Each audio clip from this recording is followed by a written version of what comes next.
Hi மக்களே. அதாவது நமக்கு சில நேரங்களில் உடம்பு ரொம்ப சோம்பேறித்தனமாகவும், சோம்பேறித்தனத்தை விட இயலாமையாக இருக்கும். ஒரு காய்ச்சல் வர்ற மாதிரி, அந்த காய்ச்சல் வர்றதுக்கு முன்னாடியான அந்த அறிகுறி இருக்கும் இல்லையா? அந்த மாதிரி டைமில் வந்து நம்மளால் எந்திரிக்கவே முடியாது. எந்திரிக்க முடியாமல் ரொம்ப சோர்வாக இருக்கும். அப்போது கொஞ்சம் சின்ன வயசாக இருக்கிறவங்கலாம் என்ன பண்ணலாம் அப்படின்னா, ஏதாவது அவங்களுக்கு ஒரு எனர்ஜிக்காக ஒரு ட்ரிங்க்கு குடிச்சிட்டு படுக்கக்கூடாது. படுக்காமல் என்ன பண்ணணுன்னா, அந்த எப்போ நம்மளை படுக்க சொல்லுதோ உடம்பு, அப்போ வந்து நம்ம வந்து இந்த மாதிரி ஏதாவது ஒரு காய்ச்சல், தலைவலி இப்படின்னா, அப்படியே போய் படுத்துறக்கூடாது. படுத்தோம் அப்படின்னாவே கூட கொஞ்சம் அது வந்து எக்ஸ்ட்ரா ஆகும். இப்போ நம்மளுக்கு உடம்புக்கு ஓய்வு தேவைன்னா அப்போ படுக்கலாம்.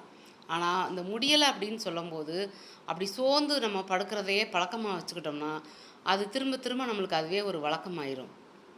அதனால் அதை வைக்கக்கூடாது. வைக்காமல் எந்திரிச்சு ஏதோ சின்ன சின்ன வேலைகளை எடுத்து நம்ம பார்த்துட்டு இருந்தோம்னா, ஒரு ஒரு பிடிவாதமாக தான் அதை பண்ணணும். இல்லைன்னா பண்ண முடியாது. பண்ணும்போது நம்மளுக்கு வந்து அந்த சோர்வாக வந்து இருக்கும்போது, அந்த பெட்டில் வந்து தூக்கம் வந்தால் தூங்கிடலாம். தூக்கம் வராமல் சும்மா சோம்பேறியாக படுத்து இருக்க வேண்டாம். சின்ன வயசில் இருக்கிறவங்க, அதாவது வந்து ஒரு 40க்குள்ளே இருக்கிறவங்க அப்படி பண்ணவே வேண்டாம்.